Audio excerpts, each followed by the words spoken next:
Hi, welcome to Chard Review.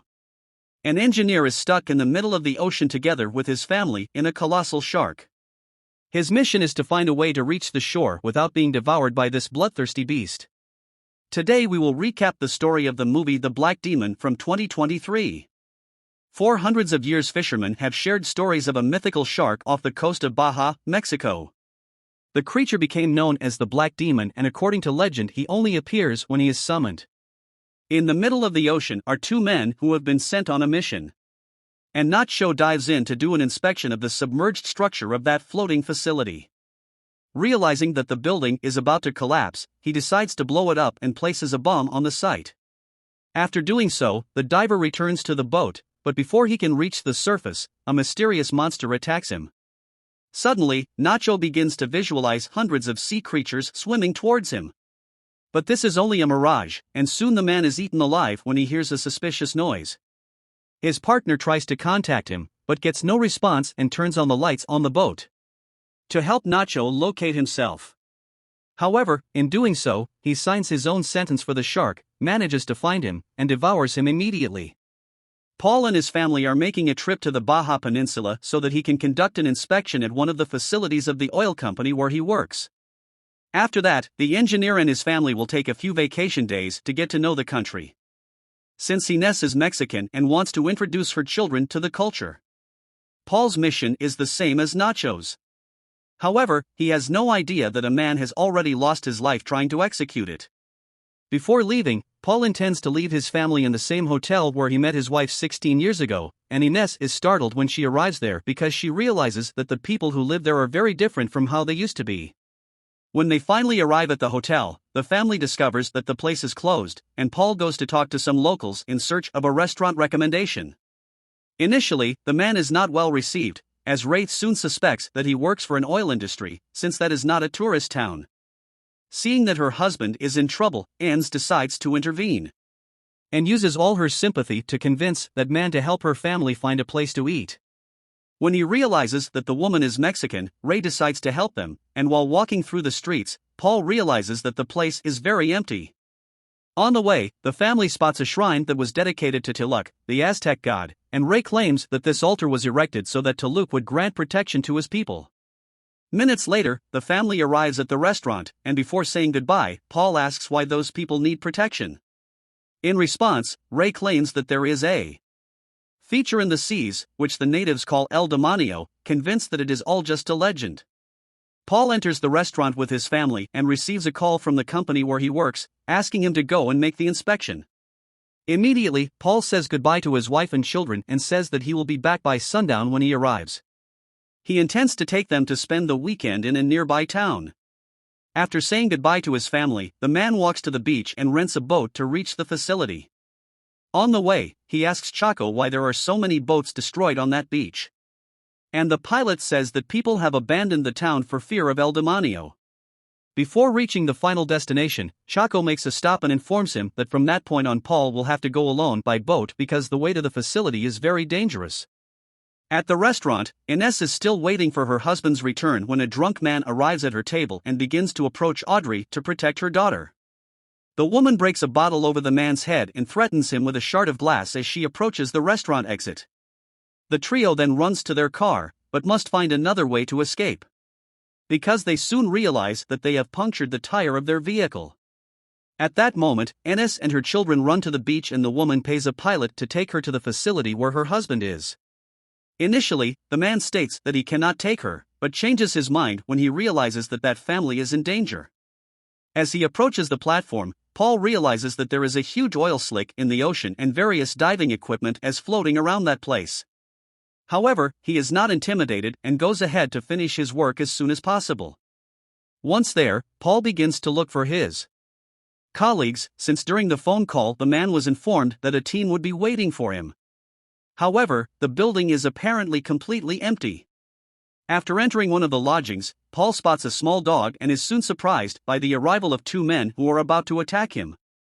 He quickly explains that he is an engineer sent by Nixon Oil to inspect the site and manages to reassure the pair. The men say that the radio communicator is not working and so they have not received any news for several days. Suddenly, Junior hears the noise of a boat approaching and Paul discovers that the family has gone after him. During the voyage, Tommy observes the ocean with a bezel and notices a large shadow passing well below the ship. The boat was about to be devoured when Shadow uses a flare to attract the shark's attention. 04:46 Next, Junior starts banging on the bars and making noise to confuse the beast. At that moment, Paul sees his boat sinking and doesn't understand what is happening. Minutes later, his family finally makes it safely to the facility.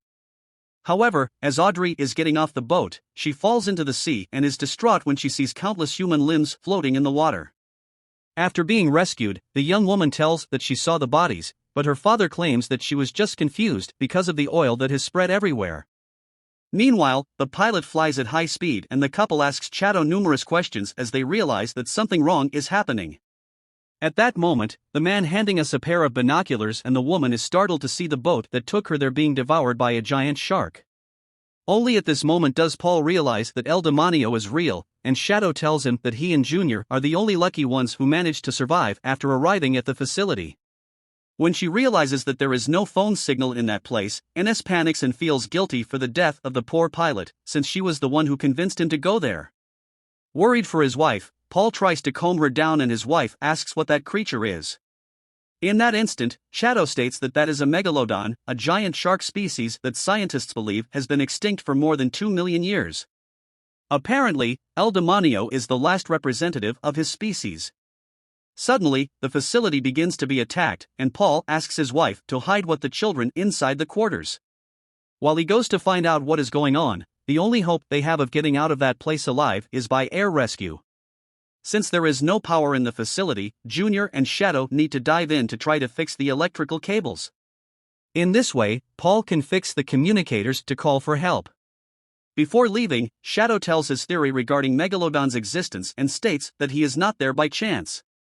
His people believe that the creature was sent by the gods as a way to punish mankind for destroying the forests, polluting the rivers, and eliminating all animals. Upon hearing this, Paul is furious because he does not believe in this nonsense, and even less does he want his children to believe in superstitions. So Shadow decides to stop telling what he knows about that creature and the trio goes to put their plan into practice. The man hands Paul a camera so that he can keep an eye on them and says that he will give the signal when the diving equipment reaches the required depth. When the capsule stops, the duo dives into the ocean and goes to investigate what is preventing the generator from bringing power to the facility. When they get there, they find the bomb that Nacho placed before he was devoured and discovered that in a few hours the place will explode. Suddenly Junior begins to see several human limbs floating around close to him and goes into despair. Startled, he swims quickly back to the capsule, but the Megalodon does not give up. Attacking him, the shark grabs the equipment with its giant mouth and pulls it to the bottom of the ocean. Paul tries to stop this from happening, but is unable to stop the cables. When it can no longer drag the capsule, the shark destroys it with its own teeth and only Shadow manages to return to the surface, seeing Junior's body floating in the water. Paul tries to save him. However, the man is already lifeless and his legs have been devoured. Audrey sees what has happened and panics, but tries to contain her emotions so as not to scare her younger brother because the boy believes the situation is under control. After losing one of the members of his group, Paul realizes the gravity of the situation he has gotten himself into and his biggest concern is to keep his family safe from that monster. Seeing Ednis crying with fear, Paul tries to console her and asks her forgiveness for having caused all that. Armed to her family, the man then promises that he will protect them and find a way to get his wife and children safely back home. After reassuring his family, Paul tries to comfort Chateau and says that he is sorry for his loss. While they are talking, the engineer spots some ships approaching and begins to shout for help. He quickly grabs a flare to get the crew's attention, but Shadow prevents him from doing so as there is no ship nearby. The mirage is nothing more than a figment of Paul's imagination, and Shadow claims that this happens to everyone who comes near the Megalodon. Because that shark has the power to mess with the minds of humans. Yet even though he experiences all of this, Paul continues to scoff at the existence of Tiluk and claims that their beliefs are nothing more than superstition. Furious, Shadow attacks him and Nest shows up to break up the fight before the argument gets even more serious. Paul then enters the quarters where his children are, and Tommy asks if they will be eliminated in that place. Although he seems unaware of what is happening. The boy is an excellent observer and has noticed everything that is happening from the moment he arrived at that place. However, their father asserts that they will find a way home soon and asks for the children's help in looking for anything that might help them escape that platform. At this point, Ines realizes that her husband is only concerned with keeping the children busy and goes after him to ask Paul to accept help because he is not alone. However, the man is not willing to work as a team and will put his new plan into practice alone. Despite their argument, Shadow tries to remain friendly and offers to help the engineer with whatever he needs. Paul then tells him that he is looking for waterways to reroute the cooling system. In this way, he will get the generator working again and then fix the radio. Meanwhile, the rest of the family is searching for tools and equipment that can help them escape, and you must find some old documents signed by her husband. As she reads them, the woman realizes that Paul is not as innocent as she thought. After rerouting the pipes, the engineer enlists the help of Shadow to weld them together, and suddenly they both hear a plea for help from Tommy. The boy was at the edge of the ocean when the Megalodon decided to attack the platform, and he ended up falling into the water upon hearing her son screams. Enos immediately jumps into the seat to save him, and Paul goes after them to attract the shark's attention. Audrey then throws a float to pull her mother in, and when she realizes that her wife is safe, Paul swims back to the platform to try to save himself. As the creature is heading in his direction with the help of Shadow, he manages to get out of the water and the whole family survives the attack. After grabbing a towel so that his wife can clean herself, Paul asks if she is all right, and Ines decides to unmask him in front of the children. She claims to have seen Paul's signatures on security reports and accuses him of ignoring all warnings. If he had heeded the warnings, all of this could have been avoided and the lives of his family would not have been at risk. When he realizes that his wife has discovered the whole truth, Paul has to confess what he has done and says that he signed those documents so that he could move up in the company where he works because he wanted to give his family financial stability. Upon hearing this, Ines states that her husband's job is to close down places like that and prevent the lives of the workers from being in danger. However, Paul has done just the opposite, realizing that her husband is the real monster responsible for the eliminations of all those people.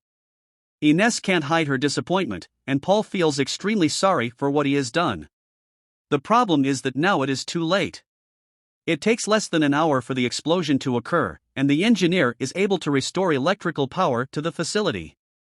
At this point, he realizes that he will not have enough time to fix the radio, so he must think of another way out of that place if he wants to save his family. Regretting the decisions he has made in the past, he decides to confess to Shadow what he has done. It was his first year working at Nixon Oil when he came across the company's first irregularity. After surveying the facility, Paul wrote up his report and included in it all the dangers and deficiencies he had found. After delivering it the next morning, the engineer was called to a luxurious office and his executives asked if he was enjoying his new job.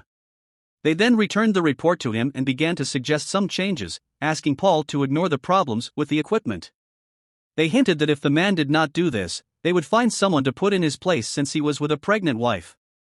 Paul couldn't afford to lose that job, so he revised his report and made all the changes that were requested.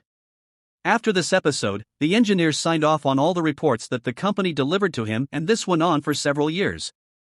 He was forced to do this so that the businessmen could continue to make money while that small village was destroyed. After confessing his mistakes, Paul states that he had no idea that the situation was so bad. Seeing that bomb, he realized that he was sent there to serve as a scapegoat for Nixon Oil. The company intended to blow him up along with the installation to get rid of responsibility for the crimes they committed, since it is Paul's signature that is on the reports. Determined not to allow his family to suffer for the mistakes he has made, the engineer has an idea to get them out. Meanwhile, Shadow tries to fix the radio to contact the coast. For a few seconds, he manages to communicate and send a distress call that is received by Chaco. Before he can have any answers, however, the equipment stops working again. Audrey and Tommy also want to contribute to the escape and start building a dinghy with the life jackets in order to float away from there while his family prepares the vehicle that will allow them to escape. Paul thinks of a plan to blow up the Megalodon. To do this, the man will have to dive in and get the monster to devour the bomb before it explodes. Upon hearing this plan, Shadow tries to convince his friend that this is not the best way out because he is in serious danger of not being able to escape in time. However, Paul knows that this is the only way to ensure his family's survival, and he doesn't mind risking his own life to protect them because he considers himself guilty for all the other lives. Bust in that facility. After saying goodbye to his family and saying a prayer dedicated to Talek, the man prepares his diving equipment and before leaving, asks his wife to forgive him for the terrible mistakes he has made. He then tells them that there is a bomb in the facility and says that after deactivating it, he will go to the Dingy to find his family. Enes knows that this is an extremely risky mission and becomes worried about her husband. However, Paul states that his mind is at ease and asks his wife to keep the children safe. Shadow asks what will happen if Paul can't escape. Before the explosion, and the engineer asks his friend to take care of his family and make sure the three of them get home safely. As soon as Paul enters the ocean, Shadow begins his escape and takes everyone into the Dingy, including his pet dog. When the engineer finds the bomb, he discovers that there are only 5 minutes left until detonation, at which point he realizes that he will not be able to escape before the explosion. So the man wraps his own body with the explosive and closes the reservoir to prevent more oil from being released into the ocean. He is then spotted by the shark and manages to take shelter in a tower before being devoured by it. Meanwhile, his family rows away from the platform and suddenly Ines receives a call from Paul. At this point, she discovers that her husband will not be able to save himself. The man asks Shadow for forgiveness for all the harm he has caused him and his people and says that things will get better soon. He then asks to speak to his daughter and congratulates her for building that raft. He says he is very proud of the woman Audrey is becoming and asks her never to forget the strength she possesses. He then gives Tommy a message and congratulates the boy and his courage and willingness to explore the world. Then he asks him to take good care of his mother and sister. Finally, Paul says his last words to Enes and asks forgiveness for getting his family into that mess. He states that no matter what happens, he will always love his wife and promises that his spirit will visit her from time to time. After saying goodbye to his entire family, Paul comes out of his hiding place and goes to meet the shark, allowing his entire body to be devoured by it. At that moment, a huge explosion occurs and the monster is destroyed, realizing that their father has lost his life. The children despair, and Ernest tries to console them. Minutes later, Audrey spots a boat approaching, and Shadow realizes that Chaco has received the distress call he sent over the radio. As the survivors are carried back to shore, they watch in relief as the entire facility is sunk into the ocean. If you like the video, please like and subscribe for more movie recaps. See you next time.